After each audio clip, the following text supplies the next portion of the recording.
सत श्री अकाल। न्यूज़ 18 पंजाब हरियाणा हिमाचल वेख रहे सारे दर्शकों का स्वागत। मैं तुहाडे नाल रजिंदर कौर। खेती कानूना खिलाफ किसानां दे मोर्चे दा आज 19वां दिन है। दिल्ली दियां हदां ते डटे हुए ने किसान अते अंदोलन होर तेज किया जा रहा है। आज देश भर डीसी दफ्तरां दे बाहर प्रदर्शन होणगे। कानूना खिलाफ डीसी नूं मंग पत्र सौंपिया जाएगा। आज भुख हड़ताल ते भी बैठणगे किसान लीडर। सिंघू टिकरी बॉर्डर ते एक दिन लई भुख हड़ताल की जाएगी। लगातार खेती कानूनां नूं रद्द करन दी किसानां वल्लों मंग की जा रही है अते साफ कह दिता है कि खेती कानूनां नूं रद्द करन तो पिछे कुछ भी मंजूर नहीं। इस विचाले टिकरे बॉर्डर अते सिंघू बॉर्डर विखे भी लगातार किसानां दी आमद जारी है। हज़ारां दी गिणती विच किसान इत्थे पिछले 18 दिनां तो डटे हुए ने। 19वां दिन आज मोर्चे दा अते आज अंदोलन होर तेज किया जाएगा। देश भर डीसी दफ्तरां दे बाहर मुजाहरे किए जाएंगे किसानां वल्लों अते किसान आगू एक दिन दी आज भुख हड़ताल ते रहणगे।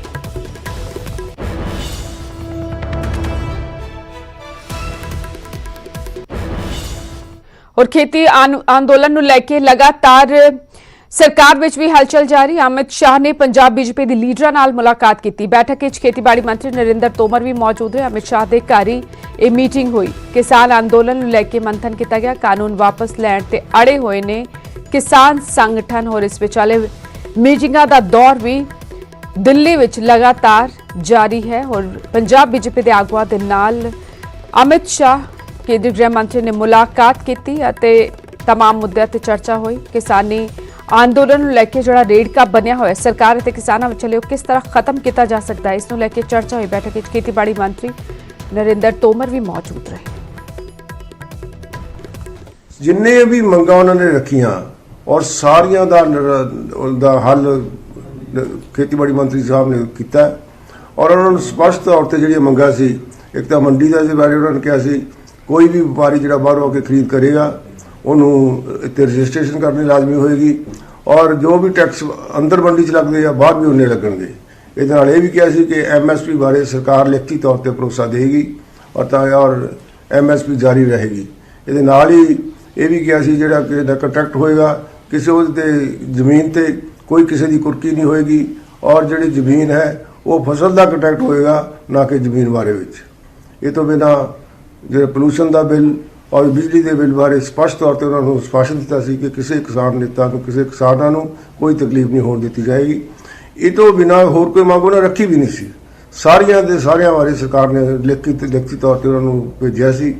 पर बदकिस्मती है कि किसान लीडर किसी डर तो पता नहीं किस कारण उन्होंने पहला मीटिंग में मन के गए सी जी मंगिया सारी मनिया तो खुश होकर गए सी 3 तरीक की मीटिंग और 5 तरीक को पता नहीं किहड़ा कारणा करके वो तो बच्चे हट गए।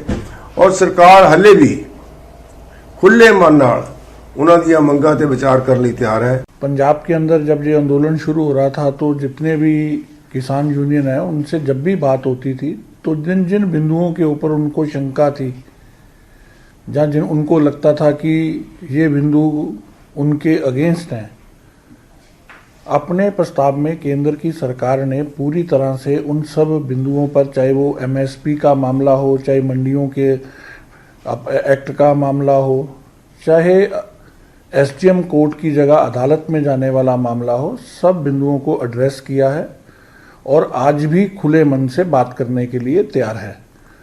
तो सब नेताओं से मिलना हुआ और सरकार के मंत्रियों से भी मिलना हुआ तो उनका किसानों को लेकर कि किसान अन्नदाता है और किसान के चेहरे पर खुशी लाने के लिए ये बिल लाए गए हैं ताकि जो देश के प्रधानमंत्री जी ने किसानों से वादा किया कि उनकी आमदन को दूना करना है, ये उसी के लिए कदम उठाए हैं। और फिर भी प्रस्ताव के बावजूद भी अगर उनको कोई शंका है तो किसान टेबल पे आए, बातचीत के दरवाजे हमेशा खुले हैं। खेती कानूनन लेके मीटिंगां दा दौर जारी। हरियाणा के किसानों तो बाद उत्तराखंड के किसानों ने भी खेतीबाड़ी मंत्री नरेंद्र तोमर नाल मुलाकात की। ये किसान खेती कानूनां दा समर्थन कर रहे हैं। आज उत्तराखंड के किसान बड़ी संख्या में कृषि सुधार बिलों का समर्थन करने के लिए मेरे यहाँ आए थे। भारत सरकार की ओर से ऐसे सभी किसान भाइयों का हृदय से बहुत बहुत स्वागत है, बहुत बहुत अभिनंदन है। उन्होंने कृषि सुधार बिलों को समझा, उसके बारे में अपनी राय दी और अपना समर्थन व्यक्त किया। इसके लिए मैं भारत सरकार की ओर से सभी किसान भाइयों का आभार प्रकट करता हूं। ਇਸ ਵਿਚਾਲੇ ਹਿਮਾਚਲ ਪ੍ਰਦੇਸ਼ ਤੋਂ ਬੀਜੇਪੀ ਦੇ ਸੀਨੀਅਰ ਆਗੂ ਸ਼ਾਂਤਾ ਕੁਮਾਰ ਦਾ ਬਿਆਨ ਹੈ ਕਿ ਕਿਸਾਨ ਅੰਦੋਲਨ ਪਿੱਛੇ ਵਿਚੌਲੀਏ ਅਤੇ ਸਿਆਸਤਦਾਨ ਨੇ। ਖੇਤੀ ਕਾਨੂੰਨ ਕਿਸਾਨਾਂ ਦੇ ਹਿੱਤ ਵਿੱਚ ਨੇ, ਕਿਸਾਨਾਂ ਨੂੰ ਗੁੰਮਰਾਹ ਕੀਤਾ ਜਾ ਰਿਹਾ। ਸ਼ਾਂਤਾ ਕੁਮਾਰ ਇਹ ਕਹਿੰਦੇ ਨਜ਼ਰ ਆਏ। ਲਗਾਤਾਰ ਬੀਜੇਪੀ ਦੇ ਲੀਡਰ ਖੇਤੀ ਕਾਨੂੰਨਾਂ ਦਾ ਸਮਰਥਨ ਕਰ ਰਹੇ ਨੇ ਅਤੇ ਇਹਨਾਂ ਨੂੰ ਕਿਸਾਨਾਂ ਦੇ ਹਿੱਤ ਵਿੱਚ ਦੱਸ ਰਹੇ ਨੇ। ਹਾਲਾਂਕਿ ਦੂਜੇ ਪਾਸੇ ਲਗਾਤਾਰ ਕਿਸਾਨ ਹਜ਼ਾਰਾਂ ਦੀ ਗਿਣਤੀ ਵਿੱਚ ਦਿੱਲੀ ਦੀ ਬਰੂਹਾਂ ਤੇ ਡਟੇ ਹੋਏ ਨੇ ਅਤੇ ਅੰਦੋਲਨ ਕਰ ਰਹੇ ਨੇ। ਅੱਜ ਕਿਸਾਨ ਅੰਦੋਲਨ ਦਾ 19ਵਾਂ ਦਿਨ। ਇਸ ਵਿਚਾਲੇ ਬੀਜੇਪੀ ਦੇ ਲੀਡਰ ਲਗਾਤਾਰ ਇਹਨਾਂ ਕਾਨੂੰਨਾਂ ਨੂੰ ਕਿਸਾਨਾਂ ਦੇ ਹਿੱਤ ਵਿੱਚ ਦੱਸਦੇ ਨਜ਼ਰ ਆ ਰਹੇ। ये तो बहुत चिंताजनक है। चिंताजनक इसलिए है कि सरकार किसानों को उनके चुंगल से निकालना चाहती है जो किसानों का शोषण करते हैं, और उन्हीं के बहकावे में आकर के आंदोलन हो रहा है। लेकिन मैं आपको एक बात बता दूं कि खेती करने वाला किसान तो अपने खेत में है। ये अधिकतर बिचौलिए, कमीशन एजेंट, राजनीतिक नेता ये आंदोलन कर रहे हैं। देखिए, भारतवर्ष में कुल मिलाकर 30 और 8 38 प्रदेश और यूनियन टेरिटरी है। सब में तो आंदोलन नहीं है, दक्षिण में आंदोलन नहीं, पूर्व में नहीं, उधर नहीं। ये आंदोलन केवल पंजाब मुख्य रूप से, क्योंकि पंजाब में आड़तियों की कमीशन 5,000 करोड़ रुपए बनती है और शोषण होता है।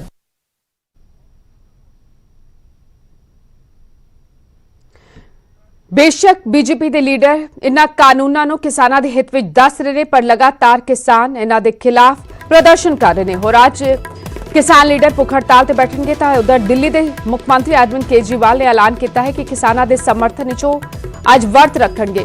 किसानों के समर्थन एक दिन का वर्त रखेंगे। मुख्यमंत्री अरविंद केजरीवाल दिल्ली बैठे किसान भी आज भुख हड़ताल करन जा रहे हैं। किसानों का साथ लेने लोगों को भी अपील की है कि आपको अपने घर एक दिन का वर्त रखा जाए। एक दिन के उपवास का ऐलान किया है।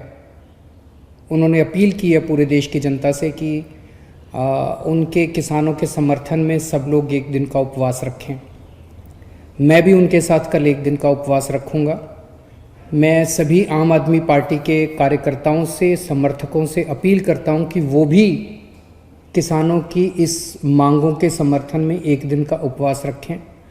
और मैं देश के सभी लोगों से अपील करता हूं, बहुत सारे हज़ारों लाखों करोड़ों ऐसे लोगों को मैं जानता हूं जो दिल से किसानों के साथ हैं। अपनी दिन ब दिन की दिनचर्या की वजह से वो बॉर्डर पे नहीं पहुंच पा रहे, लेकिन दिल से उनके साथ हैं। ऐसे सब लोग, अब उनको भी मौका मिला है, ऐसे सब लोग अपने अपने घरों में एक एक दिन का उपवास रखें और किसानों की मांगों के समर्थन में प्रार्थना करें। किसान अंदोलन विचाले समाणा के लोगों ने एक होर आंदोलन शुरू करने का अल्टीमेटम देता है और मंत्री साहब को चेतावनी भी दे देती है। एक रिपोर्ट देखो। समाणा मुर्दाबाद, एमएलए समाणा मुर्दाबाद, पंजाब सरकार मुर्दाबाद, पंजाब सरकार मुर्दाबाद। इन समाणा के लोग जिन्होंने भरोसा दिता गया सी इस नहर ते पुल निर्माण का, पर पीडब्ल्यूडी महकमे वालों अजे तक निर्माण का काम पूरा नहीं किया गया और लोगों को भारी मुसीबतों का सामना करना पै रहा है। यह रस्ता समाणा तो पटियाला, चंडीगढ़ और पात्रणा तो जींद, हिसार, रोहतक वल जाता है। इल्जाम ने कि इससे बढ़ रहे पुल का निर्माण कार्य विच विचाले बंद कर दिया गया, जिसके कारण रोजाना कई हादसे हो रहे हैं। अक्सर जाम लग्या रहता है ते कई होर तरह दी मुश्किलों का सामना लोगों को करना पैंदा है। ਇਹ ਜਿਹੜਾ ਪੁਲ ਹੈ, ਸਰਕਾਰ ਜਦੋਂ ਪੰਜਾਬ ਦੇ ਵਿੱਚ ਕਾਂਗਰਸ ਦੀ ਬਣੀ ਸੀ, ਸਭ ਤੋਂ ਪਹਿਲਾਂ ਉਹਨਾਂ ਨੇ ਆ ਕੇ ਇਹ ਕਿਹਾ ਸੀਗਾ ਵੀ ਸਮਾਣੇ ਦੇ ਵਿੱਚ ਇਹ ਪੁਲ ਬਣਵਾਇਆ ਜਾਊਗਾ। ਪਰ ਅੱਜ ਸਰਕਾਰ ਬਣੇ ਨੂੰ 4 ਤੋਂ 4.5 ਸਾਲ ਹੋ ਗਏ। ਪੁਲ ਦਾ ਕੰਮ 2-4 ਦਿਨ 10 ਦਿਨ ਚੱਲਦਾ, 2 ਮਹੀਨੇ 6 ਮਹੀਨੇ ਬੰਦ ਹੋ ਜਾਂਦਾ। ਸਮਾਣਾ ਸ਼ਹਿਰ ਦੇ ਲੋਕ ਬਹੁਤ ਜ਼ਿਆਦਾ ਦੁਖੀ ਨੇ। ਉਰੇ ਲੰਬੇ ਲੰਬੇ ਜਾਮ ਲੱਗੇ ਰਹਿੰਦੇ ਨੇ, ਐਕਸੀਡੈਂਟ ਹੁੰਦੇ ਨੇ, ਡੇਲੀ ਐਕਸੀਡੈਂਟ ਹੁੰਦਾ ਇੱਥੇ, ਲੋਕਾਂ ਦੀ ਜਾਨ ਤੇ ਮਾਲ ਦਾ ਬਹੁਤ ਵੱਡਾ ਖਤਰਾ ਹੈ। ਸਰਕਾਰ ਨੂੰ ਅਸੀਂ ਬਾਰ-ਬਾਰ ਮੰਗ ਕਰ ਚੁੱਕੇ ਹਾਂ ਵੀ ਇਸ ਪੁਲ ਨੂੰ ਬਣਾਇਆ ਜਾਵੇ, ਇਸ ਨੂੰ ਤਿਆਰ ਕੀਤਾ ਜਾਵੇ ਜਲਦੀ ਤੋਂ ਜਲਦੀ। ਪਰ ਉਹੀ ਜਦੋਂ ਕੋਈ ਪ੍ਰੋਟੈਸਟ ਹੁੰਦੀ ਹੈ ਤਾਂ 2-4 ਦਿਨ 10 ਦਿਨ ਪੁਲ ਦਾ ਕੰਮ ਸ਼ੁਰੂ ਹੋ ਜਾਂਦਾ ਹੈ, ਉਸ ਤੋਂ ਬਾਅਦ ਫੇਰ ਬੰਦ ਹੋ ਜਾਂਦਾ, 3-4-6 ਮਹੀਨੇ ਕੰਮ ਫੇਰ ਨਹੀਂ ਚੱਲਦਾ। ਅਸੀਂ ਸਰਕਾਰ ਤੋਂ ਮੰਗ ਕਰਦੇ ਹਾਂ ਵੀ ਇਸ ਦਾ ਕੰਮ 10 ਦਿਨਾਂ ਦੇ ਅੰਦਰ ਅੰਦਰ ਸ਼ੁਰੂ ਕਰਾਇਆ ਜਾਵੇ ਤੇ ਜਲਦੀ ਤੋਂ ਜਲਦੀ ਇਸ ਨੂੰ ਕੰਪਲੀਟ ਕੀਤਾ ਜਾਵੇ। ਜੇ 10 ਦਿਨਾਂ ਦੇ ਅੰਦਰ ਸਰਕਾਰ ਇਹ ਕੰਮ ਸ਼ੁਰੂ ਨਹੀਂ ਕਰਾਂਦੀ ਤਾਂ ਅਸੀਂ ਇੱਥੇ ਟੈਂਟ ਲਗਾ ਕੇ ਭੁੱਖ ਹੜਤਾਲ ਤੇ ਬੈਠਾਂਗੇ, ਨਹੀਂ ਤਾਂ ਸਰਕਾਰ 10 ਦਿਨਾਂ ਦੇ ਅੰਦਰ ਇਸ ਪੁਲ ਦਾ ਕੰਮ ਸ਼ੁਰੂ ਕਰਵਾਵੇ ਅਤੇ ਜਲਦੀ ਇਸ ਨੂੰ ਕੰਪਲੀਟ ਕਰਾਵੇ। ਹੜਤਾਲ ਇੱਕ ਦਿਨ ਵਾਸਤੇ ਹੋਗੀ ਕਿ ਅਣਮਿੱਥੇ ਸਮੇਂ ਲਈ ਹੋਗੀ? ਅਣਮਿੱਥੇ ਸਮੇਂ ਲਈ ਹੋਊਗੀ, ਜਦ ਤੱਕ ਉਹਦਾ ਫਿਰ ਕੰਮ ਨਹੀਂ ਸ਼ੁਰੂ ਹੋਏਗਾ। ਜਦੋਂ ਵੀ ਅਸੀਂ ਇੱਥੋਂ ਸਮਾਣਾ ਪਟਿਆਲਾ ਤੋਂ ਆਨੇ ਆ ਸਮਾਣੇ ਤਾਂ ਅਕਸਰ ਦੇਖਦੇ ਹਾਂ ਕਿ ਇੱਥੇ ਜਾਮ ਹੀ ਲੱਗਿਆ ਹੁੰਦਾ ਹੈ। ਤੁਹਾਨੂੰ ਯਾਦ ਹੋਣਾ ਪਿੱਛੇ ਜੇ ਵੀ ਇੱਥੇ ਇੱਕ ਟਰੱਕ ਖੜੇ ਦੇ ਵਿੱਚ 2 ਮੋਟਰਸਾਈਕਲ ਸਕੂਟਰ ਲੱਗੇ ਸੀ ਤੇ ਇੱਕ ਮੌਕੇ ਦੀ ਮੌਤ ਹੋ ਗਈ ਸੀ ਨਾ।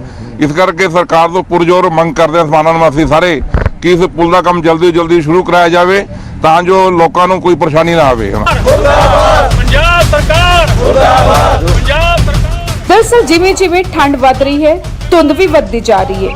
ਅਜੇ ਚ ਸਥਾਨਕ ਲੋਕਾਂ ਦੀਆਂ ਦਿੱਕਤਾਂ ਹੋਰ ਵੱਧ ਰਹੀਆਂ ਨੇ। ਆਖਿਰਕਾਰ ਪ੍ਰਦਰਸ਼ਨ ਦੇ ਜ਼ਰੀਏ ਇਹਨਾਂ ਲੋਕਾਂ ਨੇ ਪ੍ਰਸ਼ਾਸਨ ਦਾ ਧਿਆਨ ਇਸ ਮੁਸ਼ਕਿਲ ਵੱਲ ਖਿੱਚਣ ਦੀ ਕੋਸ਼ਿਸ਼ ਕੀਤੀ। ਪੰਜਾਬ ਸਰਕਾਰ ਮੁਰਦਾਬਾਦ। ਅਸੀਂ ਤਾਂ ਇਹੀ ਮੰਗ ਕਰਾਂਗੇ ਜੀ ਸਰਦਾਰ MLA ਰਜਿੰਦਰ ਸਿੰਘ ਤੋਂ ਜੀ, ਇਹਨੂੰ ਜਲਦੀ ਤੋਂ ਜਲਦੀ ਕੰਪਲੀਟ ਕਰਾਇਆ ਜਾਵੇ, ਨਹੀਂ ਫਿਰ ਅਸੀਂ 10 ਦਿਨ ਤੋਂ ਬਾਅਦ ਭੁੱਖ ਹੜਤਾਲ ਤੇ ਬੈਠਾਂਗੇ। ਕਿਉਂਕਿ ਇਹ 2-3 ਦਿਨ ਪਹਿਲਾਂ ਵੀ ਇੱਥੇ ਪੂਰਾ ਜਾਮ ਲੱਗਿਆ ਸੀਗਾ, ਕਮ ਸੇ ਕਮ 3 ਘੰਟੇ ਦਾ ਜਾਮ ਸੀ ਉਹ, ਤੇ ਇੱਥੇ ਲੋਕਾਂ ਦੇ ਐਕਸੀਡੈਂਟ ਦਾ ਕਾਰਨ ਬਣ ਰਿਹਾ ਇਹ ਪੁਲ। ਇਹ ਖੂਨੀ ਪੁਲ ਬਣ ਚੁੱਕਿਆ ਇਸ ਟਾਈਮ। ਉਧਰ ਇਸ ਮਸਲੇ ਤੇ PWD ਮੰਤਰੀ ਵਿਜੇਂਦਰ ਸਿੰਗਲਾ ਨਾਲ ਜਦੋਂ ਗੱਲ ਹੋਈ ਤਾਂ ਉਹਨਾਂ ਕਿਹਾ ਕਿ 2 ਸਾਲ ਨਹੀਂ 1 ਸਾਲ ਤੋਂ ਕੰਮ ਰੁਕਿਆ ਪਿਆ ਹੈ। ਵਜ੍ਹਾ ਕੋਰੋਨਾ ਦੇ ਚਲਦੇ ਮਜ਼ਦੂਰਾਂ ਦੀ ਕਮੀ ਹੈ। ਨਾਲ ਹੀ ਭਰੋਸਾ ਦਿੱਤਾ ਕਿ ਅਗਲੇ 3 ਮਹੀਨਿਆਂ ਵਿੱਚ ਇਸ ਪੁਲ ਦਾ ਕੰਮ ਮੁਕੰਮਲ ਹੋ ਜਾਏਗਾ। ਦੇਖੋ ਪਹਿਲੀ ਗੱਲ ਤਾਂ 2.5 ਸਾਲ ਵਾਲੀ ਕੋਈ ਗੱਲ ਨਹੀਂ ਹੋਈ। ਸਾਲ ਸਵਾ ਸਾਲ ਪਹਿਲਾਂ ਇਸ ਪੁਲ ਦੀ ਮਨਜ਼ੂਰੀ MLA ਸਾਹਿਬ ਨੇ ਮੇਰੇ ਤੋਂ ਕਰਾਈ ਸੀ, ਮਾਨਯੋਗ ਮੁੱਖ ਮੰਤਰੀ ਸਾਹਿਬ ਨੇ ਮਨਜ਼ੂਰੀ ਸਹਿਮਤੀ ਦਿੱਤੀ ਸੀ ਔਰ ਕੰਮ ਚੱਲ ਰਿਹਾ। ਕਰੋਨਾ ਕਰਕੇ ਬਹੁਤ ਵੱਡੇ ਪੈਮਾਨੇ ਤੇ ਲੇਬਰ ਦੀ ਦਿੱਕਤ ਆਈ ਹੈ। 8-9 ਮਹੀਨੇ ਕੰਮ ਕੋਈ ਵੀ ਕੰਮ ਨਹੀਂ ਚੱਲ ਸਕਿਆ, ਕੋਈ ਵੀ ਆਵਾਜਾਵੀ ਨਹੀਂ ਹੋ ਸਕੀ। ਔਰ ਜਦੋਂ ਕਰੋਨਾ ਆ ਗਿਆ ਉਸ ਤੋਂ ਬਾਅਦ ਬਹੁਤ ਸਾਰੀ ਆਰਥਿਕ ਮਜਬੂਰੀਆਂ ਵੀ ਸਰਕਾਰ ਦੀਆਂ ਹੋ ਗਈਆਂ, ਕਿਉਂਕਿ ਕੇਂਦਰ ਸਰਕਾਰ ਨੇ ਜੋ GST ਦੇਣਾ ਸੀ ਉਹਦੀ ਕਿਸ਼ਤ ਵੀ ਸਾਡੇ ਕੋਲ ਸੂਬੇ ਕੋਲ ਨਹੀਂ ਆਈ ਹੈ। ਕੰਮ ਸਟ੍ਰੀਮਲਾਈਨ ਹੋ ਗਿਆ ਔਰ ਮੇਰਾ ਪੂਰਾ ਵਿਸ਼ਵਾਸ ਹੈ ਕਿ 3 ਮਹੀਨਿਆਂ ਦੇ ਅੰਦਰ ਅੰਦਰ ਅਸੀਂ ਇਸ ਕੰਮ ਨੂੰ ਮੁਕੰਮਲ ਕਰਾਂਗੇ। ਬਹਰਹਾਲ ਇਸ ਕੜਾਕੇ ਦੀ ਠੰਡ ਵਿੱਚ ਸਥਾਨਕ ਲੋਕ ਲਗਾਤਾਰ ਪਰੇਸ਼ਾਨ ਚੱਲ ਰਹੇ ਨੇ। ਧਰਨੇ ਪ੍ਰਦਰਸ਼ਨ ਦੇ ਜ਼ਰੀਏ ਉਹਨਾਂ ਨੇ ਕੋਸ਼ਿਸ਼ ਕੀਤੀ ਕਿ ਇਸ ਮੁਸ਼ਕਿਲ ਦਾ ਹੱਲ ਨਿਕਲੇ। ਮੰਤਰੀ ਸਾਹਿਬ ਨੇ ਭਰੋਸਾ ਵੀ ਦੇ ਦਿੱਤਾ। ਹੁਣ ਵੇਖਣਾ ਹੋਏਗਾ ਕਿ 3 ਮਹੀਨਿਆਂ ਵਿੱਚ ਇਸ ਪੁਲ ਦੀ ਉਸਾਰੀ ਦਾ ਕੰਮ ਮੁਕੰਮਲ ਹੁੰਦਾ ਹੈ ਜਾਂ ਨਹੀਂ। ਪੰਜਾਬ ਸਰਕਾਰ ਮੁਰਦਾਬਾਦ, ਲੋਕ ਨਿਰਮਾਣ ਵਿਭਾਗ। ਸਮਾਣਾ ਤੋਂ ਪੁਰਸ਼ੋਤਮ ਕੌਸ਼ਿਕ ਦੇ ਨਾਲ ਬਿਊਰੋ ਰਿਪੋਰਟ ਨਿਊਜ਼ 18। ਮੁਰਦਾਬਾਦ ਪੰਜਾਬ ਸਰਕਾਰ ਮੁਰਦਾਬਾਦ, ਪੰਜਾਬ ਸਰਕਾਰ। ਖਬਰ ਹਿਮਾਚਲ ਪ੍ਰਦੇਸ਼ ਤੋਂ, ਜਿੱਥੇ ਬਿਲਾਸਪੁਰ ਵਿੱਚ ਫਿਲਮੀ ਅੰਦਾਜ਼ ਵਿੱਚ ਇੱਕ ਵੱਡਾ ਹਾਦਸਾ ਹੋਇਆ। 2 ਕਾਰਾਂ ਤੇ ਇੱਕ ਟਰੱਕ ਵਿੱਚ ਤਿਕੋੜੀ ਟੱਕਰ ਹੋ ਗਈ। ਇਸ ਦੌਰਾਨ ਟ੍ਰੈਫਿਕ ਜਾਮ ਲੱਗ ਗਿਆ। ਪੁਲਿਸ ਨੇ ਬੜੀ ਮਸ਼ੱਕਤ ਦੇ ਨਾਲ ਜਾਮ ਖੁਲਵਾਇਆ। ਹਾਲਾਂਕਿ ਕਿਸੇ ਨੂੰ ਕੋਈ ਗੰਭੀਰ ਸੱਟ ਨਹੀਂ ਲੱਗੀ, ਜਾਨੀ ਨੁਕਸਾਨ ਹੋਣ ਤੋਂ ਬਚਾ ਰਿਹਾ। ਫਿਲਹਾਲ ਪੁਲਿਸ ਨੇ ਮਾਮਲਾ ਦਰਜ ਕਰ ਜਾਂਚ ਸ਼ੁਰੂ ਕਰ ਦਿੱਤੀ।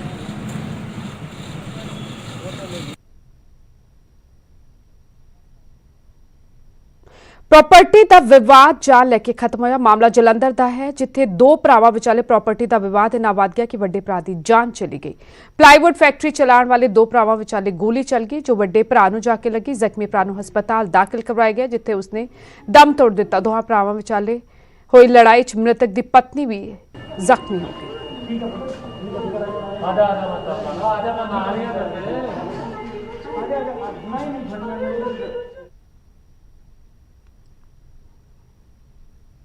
ਇਦਾਂ ਸੀਗਾ ਜੀ, 2 ਭਰਾ ਆਪਸ 'ਚ, ਛੋਟੇ ਭਰਾ ਨੇ ਲੱਕੀ ਨੇ ਆਪਣੇ ਵੱਡੇ ਭਰਾ ਨੂੰ ਗੋਲੀ ਮਾਰਤੀ ਆ ਰਾਜੇ ਨੇ, ਤੇ ਉਹਦੀ ਹੁਣ ਸਾਨੂੰ ਇਨਵੈਸਟੀਗੇਸ਼ਨ ਆਈ ਕਿ ਉਹਦੀ ਡੈਥ ਵੀ ਹੋ ਗਈ ਹੈ ਤੇ ਗੌਰਵ ਦੀ ਡੈਥ ਹੋਣੀ ਚਾਹੀਦੀ। ਸਰ ਕਾਰਨ ਪਤਾ ਲੱਗਾ ਕੋਈ?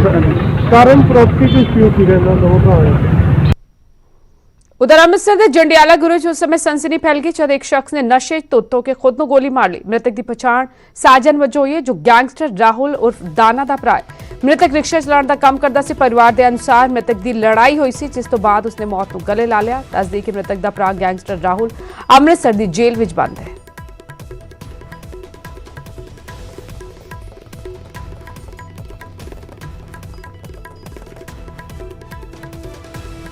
ਸਾਜਨ ਇਸ ਡਮਰੂ ਪੁੱਤਰ ਚਰਨਜੀਤ ਸਿੰਘ ਵਾਸੀ ਸ਼ੇਖਪੁਰ ਮਹੱਲਾ ਜੰਡਿਆਲਾ ਗੁਰੂ ਹਾਲ ਦੇਵੀ ਦਸਪੁਰਾ ਇਹਦੀ 174 ਦੀ ਕਾਰਵਾਈ ਜਿਹੜੀ ਹੈ CRPC ਅਮਲ ਵਿੱਚ ਲਿਆਂਦੀ ਗਈ ਹੈ। ਜਿਹੜੀ ਇਹਨੇ ਆਤਮ ਹੱਤਿਆ ਕੀਤੀ ਕਿਸ ਚੀਜ਼ ਦੇ ਨਾਲ ਕੀਤੀ ਹੈ? ਇਹਨੇ ਜੀ ਆਪਣੇ 32 ਬੋਰ ਦੇ ਪਿਸਟਲ ਨਾਲ ਕੀਤੀ ਆ। ਇਹ ਕਿੱਥੋਂ ਆਇਆ ਜੀ ਇਹਦੇ ਕੋਲ? ਇਹ ਨਜਾਇਜ਼ ਹੀ ਦੱਸਿਆ ਜਾ ਰਿਹਾ ਕਿ ਇਹਦੇ ਉੱਪਰ ਮੁਕੱਦਮੇ ਵੀ ਦਰਜ ਸੀ ਕਈ। ਹਾਂਜੀ, ਮੁਕੱਦਮੇ ਤੇ 2 ਦਰਜ ਹੈ ਜੀ, ਇੱਕ 307 ਦਾ, ਇੱਕ NDPS ਦਾ। उधर राजपुरा पुलिस ने पाबंदी की उल्लंघना करने वाले खिलाफ मुहिम चलाई और रेलवे पुल तो लंघण वाली बसां ते ट्रकां दे चलान कट्टे। रेलवे ब्रिज तंग होने कारण सिर्फ कारां ते दुपहिया वाहनां नूं ही जाण दी इजाजत दी गई, पर कुछ भारी वाहन पाबंदी के बावजूद पुल तो लंघदे नजर आए, जिस तो बाद पुलिस ने कार्रवाई की।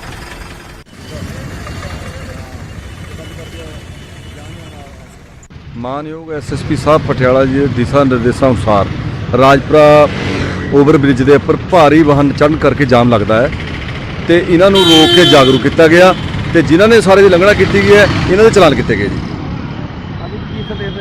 हुण भी इन्हों जागरूक कर रहे हैं भी जो अंडर ब्रिज राजपुरा का चल गया उधर भी आओ, जो भारी वाहन है बाईपास राजपुरा हो गया तो जो कारां जी छोटी व्हीकल है उन्होंने समस्या ना आए।